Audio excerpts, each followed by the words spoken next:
साहित्य को समाज का दर्पण कहा जाता है। इसका खासा प्रभाव समाज पर रहा भी है। समाज जब साहित्य से विमुख होता है, इसका दुष्प्रभाव भी पड़ता ही है।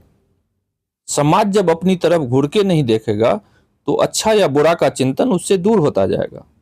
वो चिंतन जो व्यक्ति को सावधान करता है, सचेत करता है, वो जब समाप्त होगा तो कुरीतियां फैलेंगी, शिष्टाचार खत्म होगा, वैमनस्यता बढ़ेंगी, उम्र का लिहाज खत्म हो जाएगा और हम कहां तक नीचे गिरेंगे उसका कोई हिसाब नहीं होगा।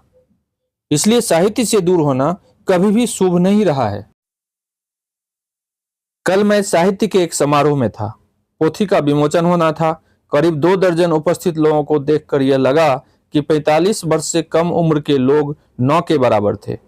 फिलहाल जो समाज के भीतर अंतर्द्वंद है और आने वाला जो 10-15 वर्ष बाद का समय है वो कितना विकराल होगा, यह सिर्फ अंदाजा लगाया जा सकता है।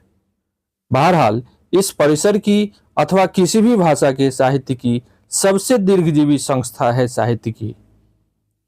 उसका 367वां मासिक आयोजन झंझारपुर के नरवार गांव स्थित डॉक्टर इंद्रनाथ झा जी के आवास पर रविवार को आयोजित हुआ। इस आयोजन में डॉक्टर सतीरमन झा रचित पुस्तक उजान परिसरक स्मृति पुष्पांजलि का विमोचन किया गया। विमोचन सभा की अध्यक्षता कर रहे प्रोफेसर सदानंद झा और मुख्य अतिथि रामदत्त सिंह ने की। डॉक्टर सतीरमन झा का ये 21वां पुस्तक आज विमोचन हुआ। पुस्तक में 2 दर्जन से अधिक गांव के कुल 135 विभिन्न क्षेत्रों के विशिष्ट व्यक्तित्व पर आलेख प्रकाशित किया गया है। पुस्तक में व्यक्तित्व की विशेषता, उनके अवदान और उनके परिवार का परिचय दिया गया है। पुस्तक 400 पृष्ठ का है, जिसे नवारंभ प्रकाशन मधुबनी ने प्रकाशित किया है। इस तरह के जटिल प्रयास को रचनाकार सतीरमन झा पहले भी फलीभूत करते आए हैं। इससे पहले भी उद्यान स्मृति तर्पण नाम से दरभंगा जिला के उजान गांव के विशिष्ट व्यक्तित्व पर आधारित पुस्तक प्रकाशित कर चुके हैं। इस पुस्तक पर अमल झा सहित कई विद्वानों ने संक्षिप्त समीक्षा भी की।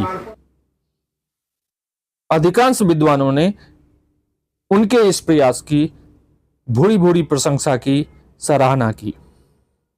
सभा में शैलेंद्र आनंद, सुनील कुमार झा, काशीनाथ झा सहित कई लोगों ने कविता और कथा का पाठ किया। प्रोफेसर जयानंद झा ने हवाई जहाज की यात्रा का संस्मरण सुनाया। सभा की शुरुआत काशीनाथ झा किरण के मंगलाचरण से हुआ। सभा का संचालन डॉक्टर अजीत मिश्र ने किया। सभा में प्रबोध झा, अमृतनाथ झा, प्रोफेसर असरफी कामत, डॉक्टर सुनीता झा, विभूतिनाथ झा, वीरचंद्र जैन, उदयनाथ झा, कन्हैया जी झा, अमल झा, जीवन झा सहित 2 दर्जन से अधिक लोग उपस्थित थे। इसी तरह की खबरों को लेकर फिर मिलते हैं किसी और अंक में।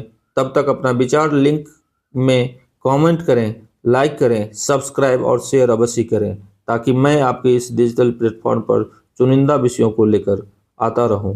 धन्यवाद, बहुत बहुत धन्यवाद।